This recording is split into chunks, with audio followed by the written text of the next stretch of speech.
Yo guys, what's going on? Robert Warshack here, and we've got what are the best decks after these most recent nerfs and buffs. We had Garrett Rogue get hit, Quest Mage get hit, a sprinkle of the Aggro Druid got hit, and we had Renew buffed. So with that, first things first, the thing that changed the most is more people are playing a Warlock.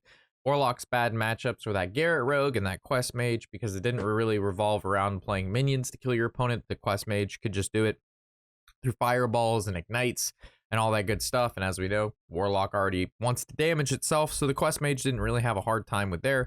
And then the Garrett Rogue could basically OTK most decks by turn 7 or 8 that had about 30 life, which is really easy if your opponent's a Warlock. So now that both of those decks aren't really played that much anymore, Quest Warlock is coming in and it's doing really well versus aggro against other control decks. The Quest gives you basically infinite damage and infinite fatigue damage to your opponent, and it also just has a lot of anti-aggro tools with a lot of AoE, a shit ton of like burst healing, you got blood shards, you got taunts, you got big damage. If Flesh Giant just lives 1 or 2 turns, the Battleground Master can clean up your opponent really quickly because it just does so much damage.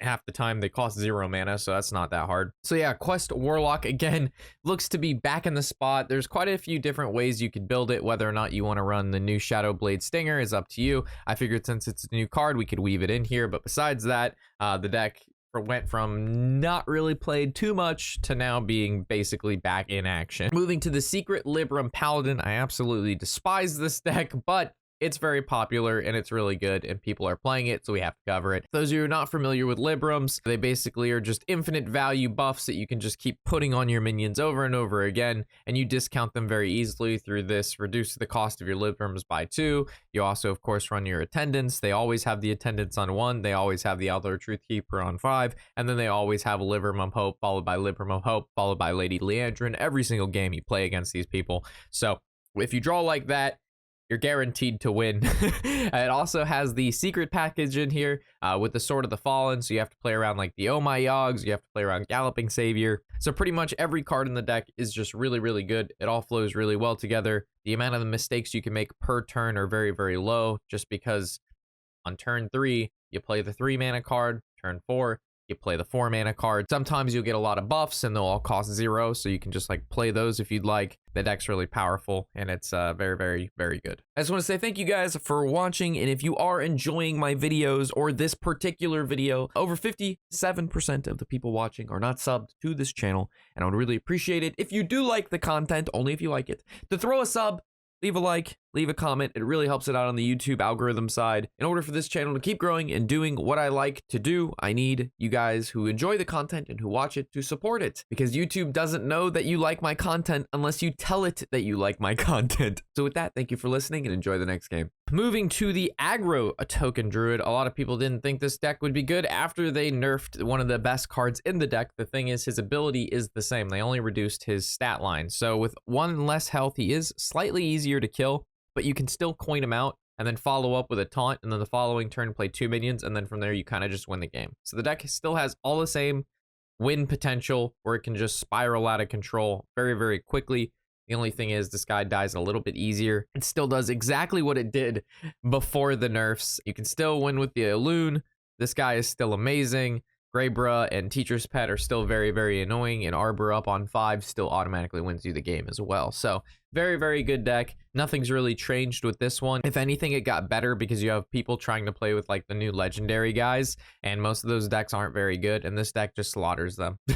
So Aggro Druid, still in my opinion, one of the best decks, and it wins games very quickly, basically as fast as Face Hunter, which we'll cover here in a second. So then we have the Pirate Quest Warrior. So everybody who basically was playing Garrett Rogue or playing Quest Mage now has migrated themselves to playing Quest Warrior, because it is now the next basically best deck. It is like one of the most played decks in the game right now, and that's because, again, you play the 2 mana card on 2, you play the 3 mana pirate on 3, you play the 4 mana pirate on 4, and then eventually by turn 6 or 7, at the latest, you complete your quest and you have infinite weapons, infinite pirates, infinite damage, and then from there you kind of just win games. So in my mind, the perfect balance for quests, because they just have this like infinite thing, is like low tier 2, high tier 3. Right now, we had Quest Mage that was really good. We had Quest Warrior before, which was like low tier 3. which was fine. Quest Warrior wasn't that good, but then they gave it the new couple cards like the Defias, they gave it the Smite, and they gave it a couple more really early game Pirates, and now all of a sudden this deck's like really, really powerful, very, very annoying, and it's like an aggro deck instead of being like a mid-range control deck. So Quest Warrior, really, really good right now. Again, probably, I don't think it's the best deck in the game, but it's definitely probably the most popular amongst players. And I was surprised that this did not get touched at all by the nerfs, because if you just nerf 2 other decks, the people are just going to switch to the not nerf deck, which is this. So we're going to see, in my opinion, quite a bit of Pyro Warrior in the next coming weeks, just because it's the one that did not get nerfed. And then we have Face Hunter, which we mentioned earlier. This deck really has never changed over time. It always just does the same thing. It just keeps getting better and better at it. I guess something cool is the new ramming mount. A lot of people play 2 of this. I'm opting to just play 1, because most of the time you're not interested in trading into your opponent's stuff, but when you do draw it, it's really, really good. I found 2 to be too much. And then a lot of people are running the Doggy Biscuit, because people are running this Arcane guy now, but I found the Doggy Biscuit, there's not enough other aggro decks or other minion-based deck, and just to not play more minions instead of just buffing singleton minions. So I still opt to play the Arcane because he's really good and he can still scale, and he's really, really good with the ramming mount. But I just found it was unnecessary to play the Biscuit and the ramming mount. I'm still opting for the Mancrick. I still think that's just better. Getting like an early 3/7 on the board against like another deck almost just wins the game sometimes. So playing a 3-mana card that wins you the game sometimes just seems like a better thing to do than a Doggy Biscuit. Also, the top deck of the Biscuits and the ramming mounts are pretty bad. You normally want to like top deck damage